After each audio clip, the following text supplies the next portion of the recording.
안녕하세요. 안녕하세요. 재호준 선생님입니다.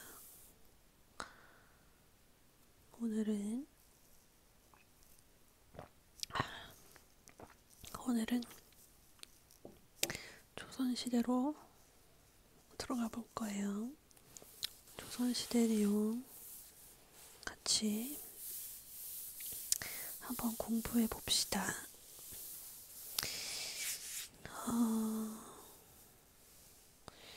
여기서 중요한 부분은 임진왜란에 관한 문제, 임진왜란의 내용이 좀 중점적으로 중요하고요. 그리고 조선 왕들의 업적, 이런 내용들 중심으로 우리가 보면 될 것 같습니다.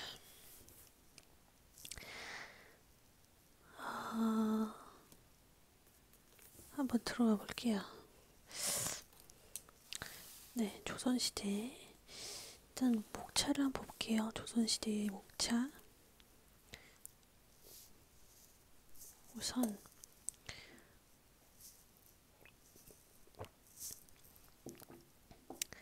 조선의 건국과 유교 정치 시험.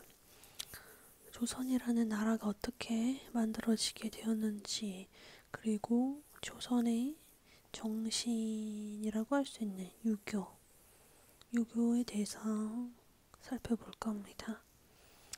그리고 이 정신적인 바탕 위에 세워진 통치체제, 구체적인 체제와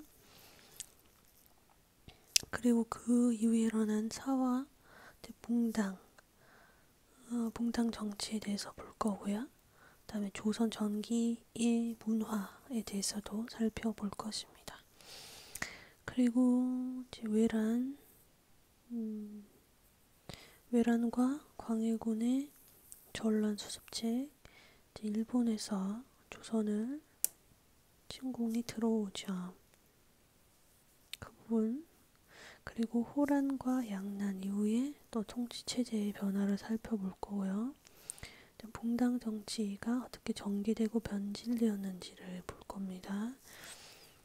그리고 영조, 정조, 탕평 정치와 개혁 정책, 그 뒤로 세도 정치, 그리고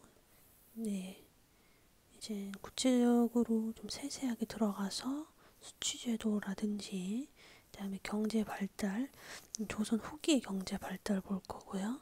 조선의 사회 모습, 교육기관과 성리학도 볼 것이고, 그리고 실학, 성리학 다음에 실학이 등장하잖아요. 실학을 보고, 그다음에 국학의 연구 확대를 보고요. 그리고 조선 후기 문화의 새로운 경향까지 쭉 살펴보도록 하겠습니다. 자, 여기 키워드를 보면 세종이 가장 좀 중요하게 다뤄진다는 것을 알 수가 있고요. 세종대왕이죠. 임진왜란, 그다음에 영조, 균역법, 이황, 이렇게 핵심 키워드라는 것을 기억하시고 한번 들어가 보겠습니다. 자, 일단 시대의 흐름 잡기부터 시작할게요. 조선시대가 어떤 흐름으로 진행되었는지, 발달하였는지를 한번 살펴봅시다. 주요 흐름입니다. 먼저는 체제 정비 시기예요. 처음 조선이 건국된 이후에 체제가 정비되는 그 시기까지를 여기 포함되고 있고요. 왕은 이 체제 정비 시기 때 왕은 태종,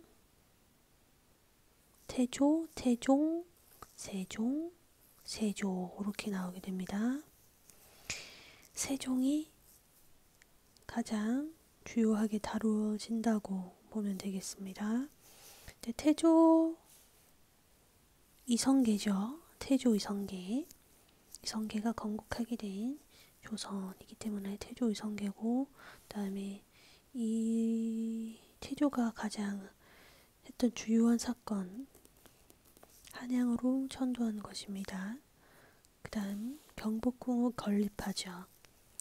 자, 태종 넘어가고요. 세종은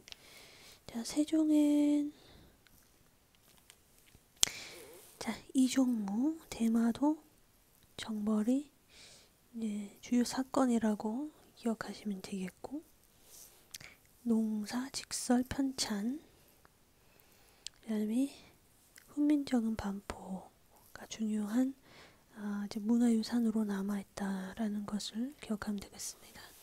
세조로 넘어가면 계유정난 사건이 발생합니다. 이렇게 기억하시면 되고, 그렇게 해서 태조, 태종, 세종, 세조 해서 이 체제 정비 시기라고 기억하시면 되겠습니다. 건국과 체제 문물 정비에 집중했던 초기의 왕들의 모습이 나오죠. 태조 전개 조선 건국 이후에 초기 왕들은 조선의 기틀을 다지는 데 집중했습니다. 태종은 왕권을 강화했고요. 세종은 한글을 창대하고 문화를 발전시켰습니다. 이후 성종 때 법전인 경국대전이 반포되어서 나라의 기틀이 완성되죠. 바로 뒤에 나오는 이 성종입니다.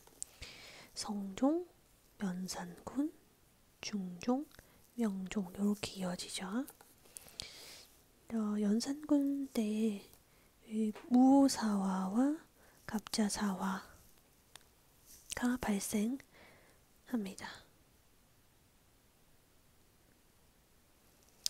그 다음 주요 문화유산은 성종 때 경국대전이 있고요. 그리고 중종 때 기묘사화가 일어나고요. 백운동 서원이 건립됩니다. 명종 때 을사사화가 발생하게 되죠. 그래서 성종, 연산군, 중종, 명종 때까지를 우리는 사림의 등장과 사화 시기로 구별할 수가 있습니다. 자, 이때는요, 사림이 등장하게 되는데요. 이 사림이라는 무엇이냐면 성종 때 성리학을 바탕으로 하는 성리학을 바탕으로 정치를 해야 한다라고 주장하는 사람들인데요. 이 사람들이 사림 세력이라고 우리는 부를 수 있습니다. 그래서 이 사람이 정계에 등장했고요. 이들은 개혁 정치를 펼치고 훈구 세력과 대립하기도 했는데요.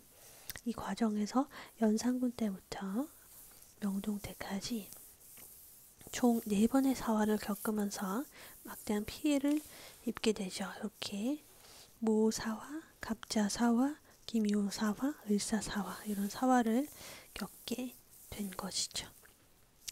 자, 그 다음 넘어가게 되면 선조가 등장합니다.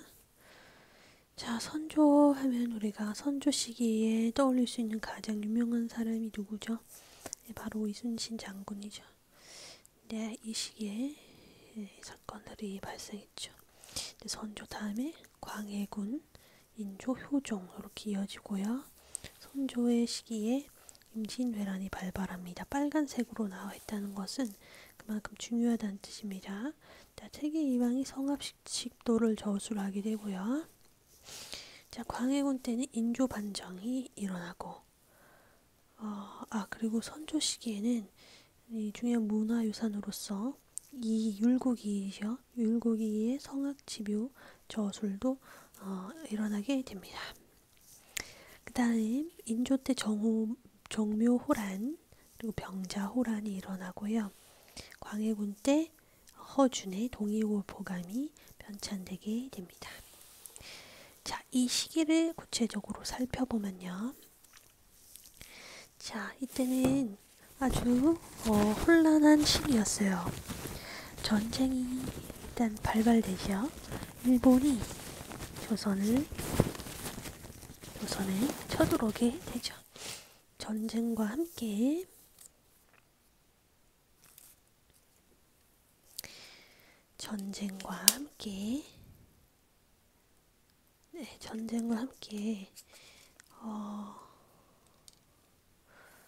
붕당 정치가 심화되게 됩니다.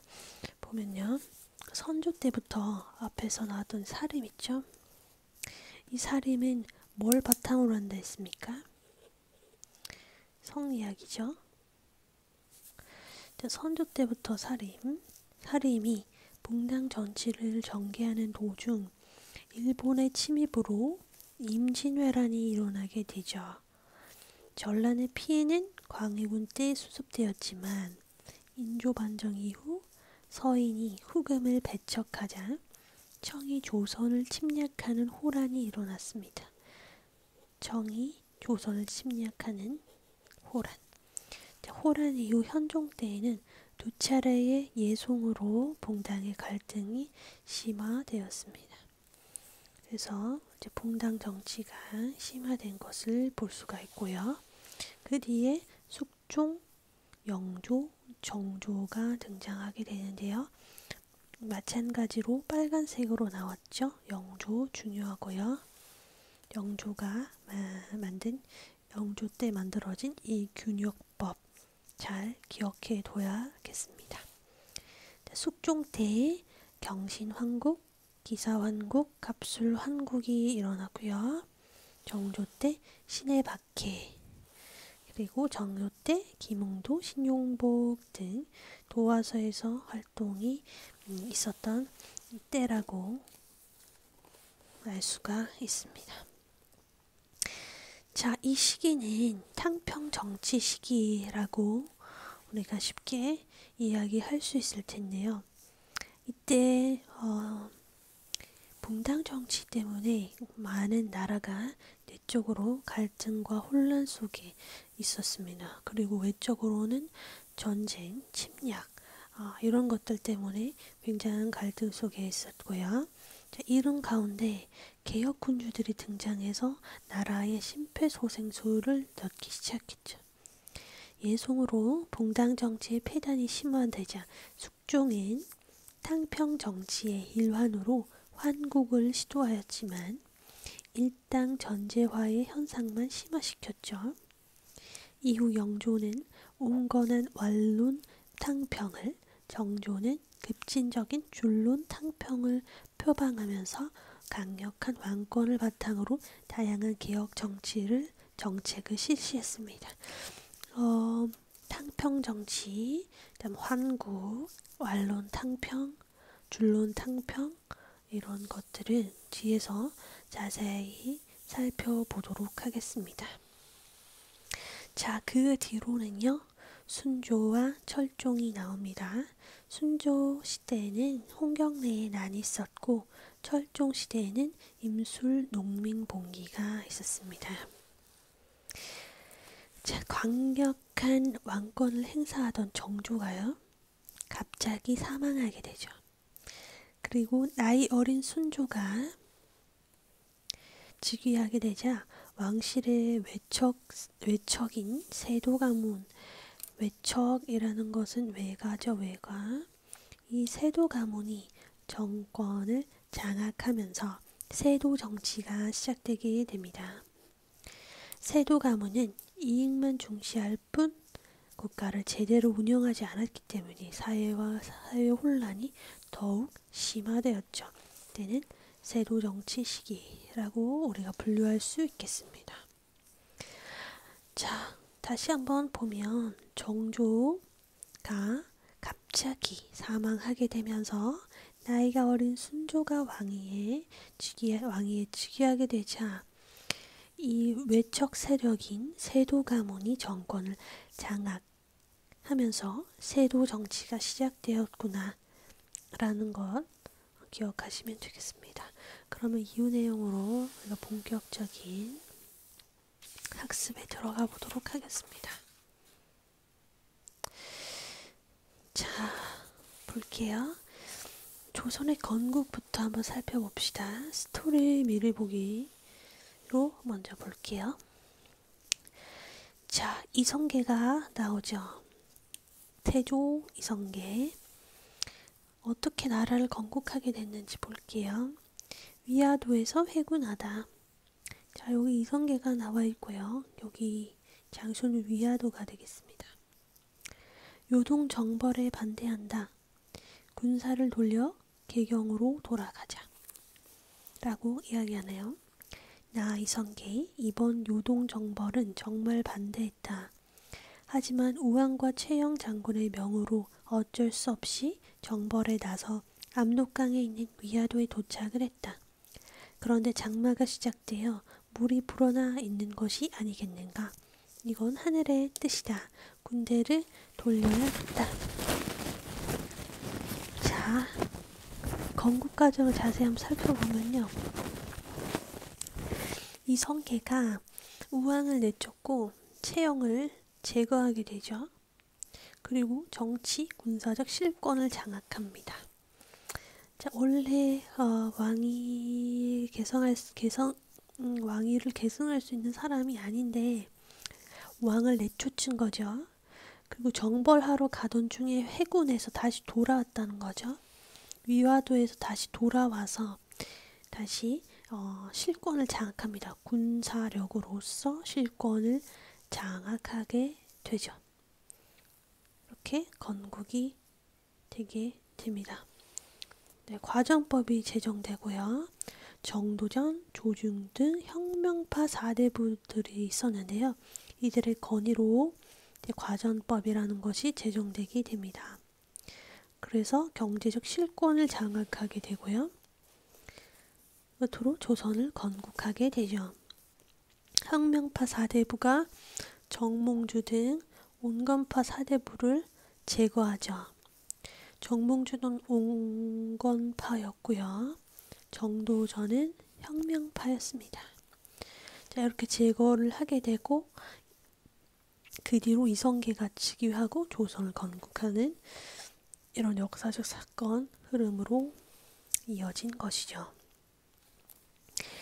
그 뒤로 태조가 어떻게 정치를 펼쳤는지 한번 볼게요. 조선을 건국하고 나서요. 도읍의 기틀 마련부터 시작합니다. 개경이 수도였는데 개경에서 한양으로 수도를 옮기는 천도를 하게 되죠. 그리고 경복궁 등 궁궐, 그리고 종묘, 사직 등을 이제 건설하게 됩니다. 경복궁을 그러니까 나라의 궁전이죠. 왕족들이 사는 그런 궁을 이제 건설한 거죠. 그리고 아까 나왔던 정도전이 등장하네요. 정도전은 혁명파 4대부라고 했습니다. 이 혁명파 4대부인 정도전을 등용하게 되고요. 정도전이네요. 이를 바탕으로 조선의 기틀을 마련합니다. 경복궁과 근정전 등 주요 정각의 이름을 지었어요. 정도전이요. 근정전이라는 것은 항상 정치의 일을 부지런히 돌보시는 전각이다 라는 뜻이고요. 저술로는 조선 경국전이라는 책이 있습니다. 불시잡변이라고 해서 불교의 폐단을 비판하는 책도 썼고요. 유학을 바탕으로 당연히 하겠죠. 4대부이기 때문에. 그리고 진도라는 책도 썼는데요. 요동 정벌을 위해 편찬한 진법서입니다. 자, 그러고 나서 제1차 왕자의 난이 발생하게 돼요. 좀 자리 잡나 싶었는데 세자 책봉에 불만을 품은 이방원이 세자인 이복 동생 이방석을 죽이고 개국 공신인 정도전과 남은 등을 제거해버리는 겁니다. 이방원이요. 자, 사료를 한번 볼게요. 정도전, 남은, 심효생 등이 여러 왕자를 해치려 꾀하다가 성공하지 못하고 차명을 당하였다. 후계자를 세울 때에 장자로 하는 것은 만세의 상도인데 전하께서 장자를 버리고 어린 아들을 세웠으며 적장자인 영안군을 세워 세자로 삼으십시오 라고 하였다. 자, 해석을 보면요. 태조 이성계가 적장자, 영안군, 이후 정종이죠. 가 아닌 이복 동생 방석을 세자로 책봉한 것에 대해서 이방원의 불만이 커진 상황에서 정도전 등이 사병을 혁파하려 하자 제1차 왕자의 난이 발생하게 됩니다. 내란이 일어난 거죠.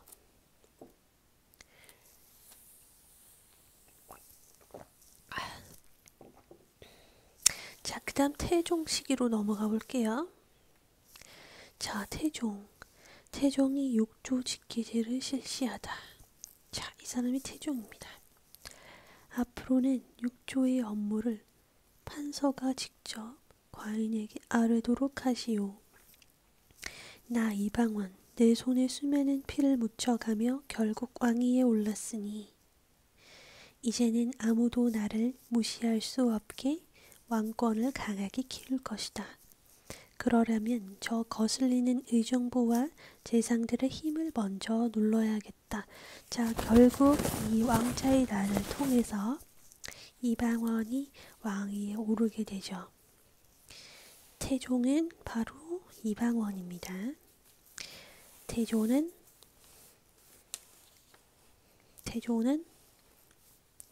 이성계죠. 자, 이렇게 해서 이방원이 왕위에 오르게 되고요. 제2차 왕자의 난이 있었는데 친형 이방가를 제거해버리면서 즉위해버리죠. 아주 뭐랄까 포갑적인 성향을 보이고 있다 라고 할 수가 있겠습니다.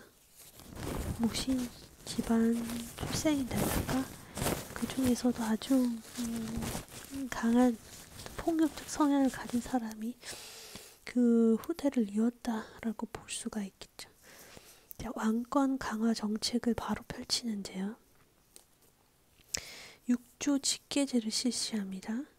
국정을 운영할 때 육조의 판서, 장관이죠. 판서가 왕에게 직접 보고하고 재가를 받도록 한 거죠. 내가 다 결정하겠다는 거죠. 의정부 기능을 약화시키고 왕권을 강화하기 위해서 직계제라는 것을 합니다. 그러니까 육조의 판서, 장관인데요. 오늘날로 치면 이 장관들이 어떤 자의적으로 일을 결정하지 못하도록 모든 것을 왕에게 다 직접 보고하도록 이야기하는 거죠. 사병을 혁파합니다. 공신과 왕족들이 소유한 사병을 혁파하여서 군사권을 장악합니다. 그러니까 다 자신을 제외한 나머지 사람들이 이 군사권을 가지지 못하도록 군사력을 다 빼앗아 버리는 거죠. 사관원 독립도 하는데요. 언론 기능을 담당하던 곳이 있어요. 문화부 낭사가 있는데 그래서 분리하여서 사관원으로 독립시켜서 대신과 왕실 외척 세력을 견제한다. 언론 장악이죠. 쉽게 얘기하면 언론 장악입니다. 현대에 일어났던 군사 쿠데타 이후에 발생했던 독재 정치와 상당히 유사한 모습을 보여요. 직접 보고하라. 그 다음에 군사력을 빼앗는 것, 그리고 언론을 장악하는 것, 이런 것은 다 독재 정치의 한 형태로 많이 나타나는 모습이죠. 옛날부터 이런 게 있었다는 거. 근데 경제 정책은 양전사업과 후폐법을 실시합니다. 양전이라는 거는 양한, 토지 제장, 작성에 활용된 토지 측약 제도고요. 후폐법은 16세 이상 신분증, 조세, 군역, 부가에 활용하는 것 실시하는 거죠. 그러니까 토지를 다 자기 손으로 관리하고 그리고 세금도 철저히 걷겠다라는 것을 주장한 것이죠. 굉장히 팍팍했겠죠. 네, 문화 정책은 세계 지도인 호닐 강리 역대 국도 지도가 제작됐고요. 신문고를 처음 설치했어요. 그래서 백성들이 억울함을 풀어줄 수 있도록 북을 치는 거죠. 그리고 활자 주조 관청인 주자소를 설치하고 계미자, 활자를 주조합니다. 자, 제출 자료 사료 한번 볼게요. 측량, 방향, 등급, 모양, 가로와 세로의 길이, 경작 여부, 소유자 명의 등이 기재되었으며 조세 부과의 근거 자료로 활용되었다. 모든 토지는 6등급으로 나누며 20년마다 한 번씩 토지를 다시 측량한 뒤에 대장을 만들어 호조 해당 도, 해당 고을에 각각 보관한다. 경국대전에 기록된 자료인데요. 양안에 대한 설명입니다. 자, 이것은 세금 부과를 위해서 토지를 분석하고 관리하던 그 내용이구나 라고 기억을 하면 되겠습니다. 그 뒤에 세종대왕이 등장을 합니다. 이제 세종, 새로 만든 글자를 훈민정음이라 하고 널리 보급하도록 하시오. 세종이 훈민정음을 반포합니다. 나는 훌륭한 백성들을 굽어 살피는 조선의 임금 세종이요. 상왕인 태종께서 다져 놓으신 기틀 위에 지키 하였으니 과인은 백성들을 굽어 살피겠소. 백성들이 글자를 몰라 억울해하는 일이 많아 보이니 새로운 글자를 만들어야겠소. 자,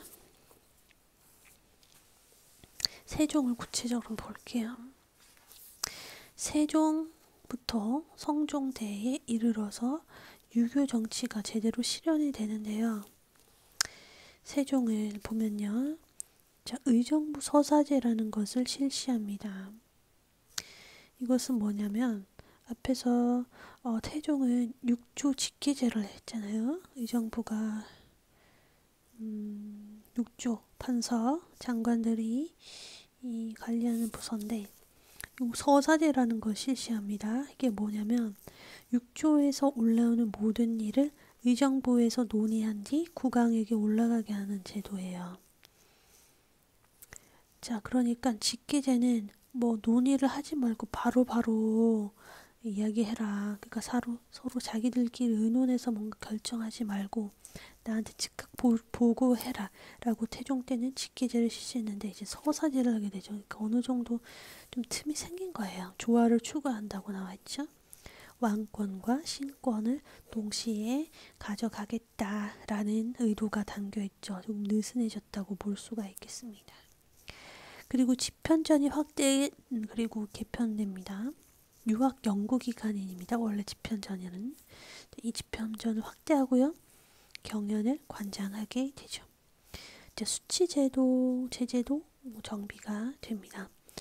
연분구등법, 그 다음에 전분6등법, 공법을 실시해서 조세의 차등을 부과합니다. 그냥 무지막지하게 많이 걷어들이는 그런 것에서 벗어나서 이제 형편이 좀 괜찮은 사람들에게는 많이 걷고 형편이 어려운 사람들에게는 조금 걷는 이런 식의 어떤 복지가 들어간 이 수치 제도를 실시했다라고 볼 수가 있겠죠. 대내적으로는 이랬고요. 대외적으로는 일단 여진하고 일본에 대한 내용이 나와 있어요. 여진과 일본에 각각 강경책과 해율책이 있는데요. 둘 다 가져왔다라고 보면 되겠습니다. 여진에 대한 강경책은 사군 최윤덕, 육진 김종서를 설치해서 북방 영토를 개척합니다. 영토 개척에도 힘을 써요. 그리고 삼인정책이라는 건 남부지방의 주민들을 북방 지역으로 이주시키는 거죠.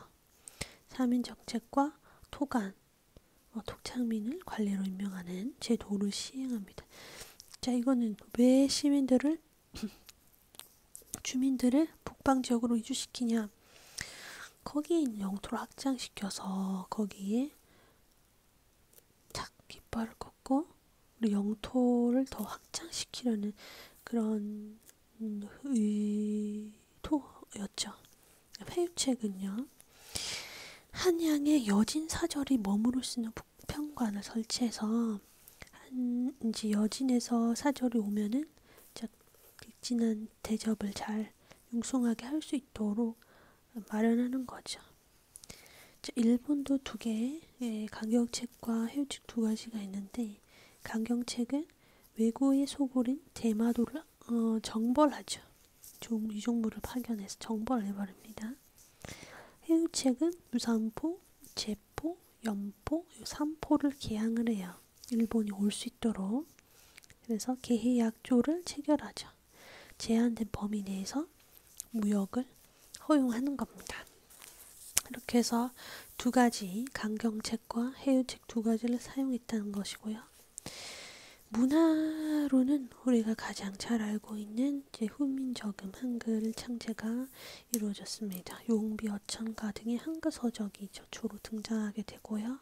그 다음에 취극이, 그리고 양구일구, 해시계, 자경루, 물시계, 혼천이, 천체관측 등 과학기구가 이제 조작이 되는데, 장경실을 생각하시면 되겠네요. 칠정사, 내외편, 농사직설, 삼강행실도, 이것은 윤리적인 관점이고요. 향약집, 성방 등의 서적이 편찬되고, 갑인자, 활자를 주조하게 됩니다. 좀 내용이 많죠. 그 다음 세조로 이어지는데요. 세조는 수양대군이라고도 부르죠. 자, 권력 장악을 세조가 어떻게 하게 됐냐면, 순탄하게 된 것은 아니고요. 계유정난을 통해서, 자, 이 계유년에 수양대군이죠. 세조가 한영회, 권람 등과 함께, 쉽게 말하면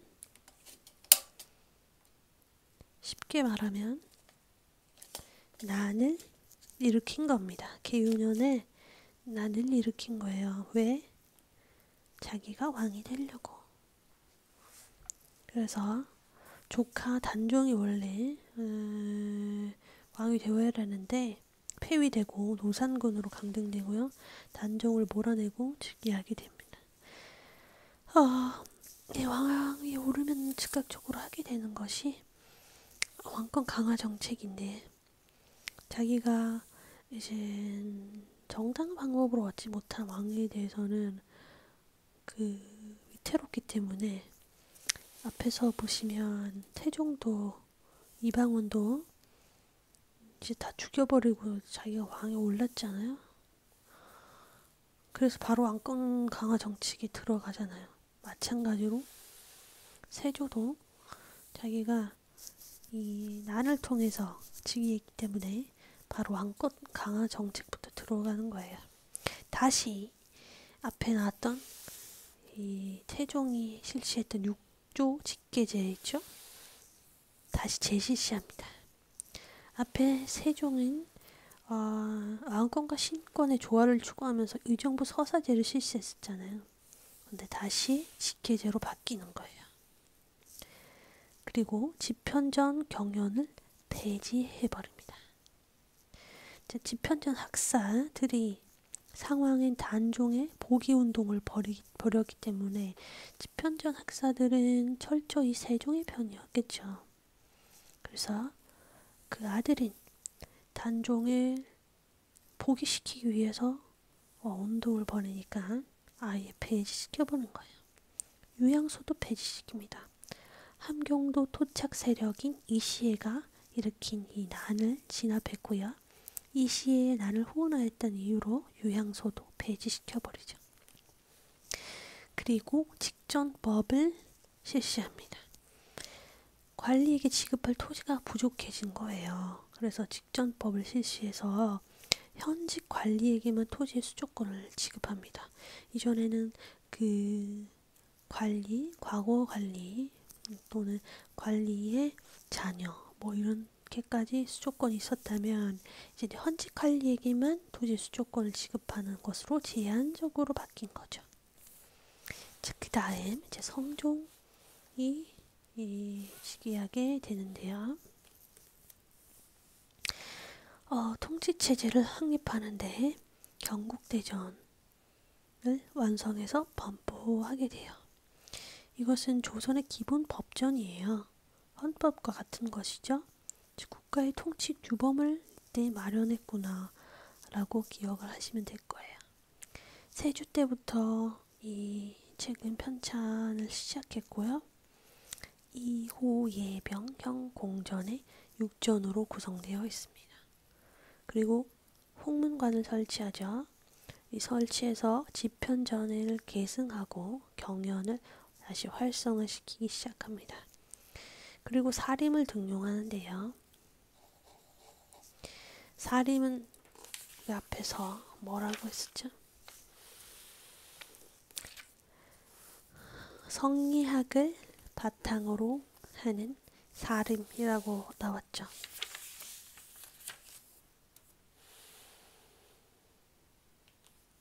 사림을 등용하는 거예요. 성종 때. 훈구 세력. 자, 훈구는 세조가 왕위로 오르는데 공을 세운 세력입니다. 훈구 세력을 견제하기 위해서 김종직 등의 사림을 등용합니다. 그리고 관수 관급제를 실시하는데요. 소재지의 관청에서 직접 전세를 거둔 뒤 관리들에게 나누어 지급합니다. 그리고 편찬 사업도 하는데요. 유명한 게 악학괴범입니다. 음악이고 국조 올해의 의뢰 책이 유명한 책이라고 할 수가 있겠습니다. 자, 그러면 기출로 단박한개 체크 한번 해보겠습니다. 자, 우선 1번 볼게요. 정도전이 편찬한 법전의 이름이 뭐죠? 조선 경국전이죠.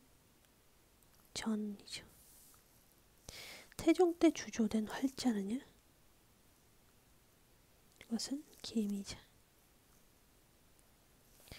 그리고 세종 때 편찬된 농서가 있어요. 이게 뭐죠?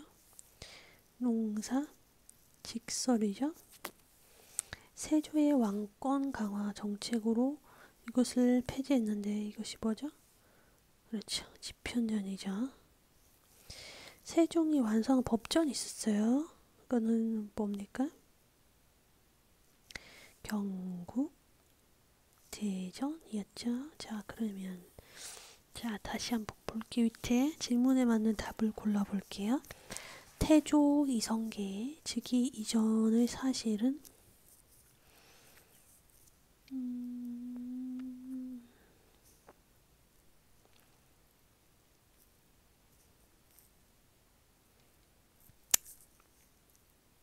당연히 뭐죠? 네, 1번이죠. 1번. 자, 이때는 이제 언제냐면 세조 때 실시됐어요. 왕권 강화의 일환으로 이 직전법을 실시했던 거고요. 그 이전에 과장법이 제정되었었죠. 태종의 업적은 뭡니까?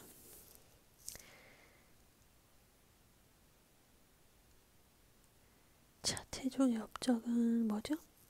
바로 2번이죠. 자, 1. 함길도 토착 세력이 일으킨 이시의 날을 진압했다. 이건 누구죠? 이건 세조죠. 세조. 그리고 세 번째. 세종 재위식의 사실 모두 골라볼게요. 독창적인 문자인 헌민정음을 창제하였다. 맞죠? 궁중음악을 집대성한 악학괴범을 편찬했다. 악학괴범은 아까 성종이었죠?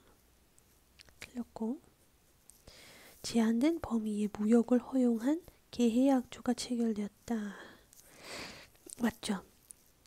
아까 봤듯이 일본에 대한 해유책으로 계해약조를 체결했다. 일부 무역을 허용했다는 겁니다. 그 다음 4번입니다. 마지막 4번. 성종에 대한 설명을 모두 골라볼게요. 금속 활자인 갑인자를 제작했다. 자, 이것은 언제죠? 세종 때입니다. 틀렸고요. 국가의 의례를 정비한 국조 5례의 일을 편찬했다. 맞죠? 경국대전을 완성하여 통치체제를 정비했다. 맞습니다. 답은 2번, 3번이 되겠네요. 자, 이렇게 해서 조선의 건국과 유교 정치 실현 간단히 살펴봤고요. 이후의 내용은 문제풀이로 다시 찾아뵙도록 하겠습니다. 여러분 수고하셨습니다.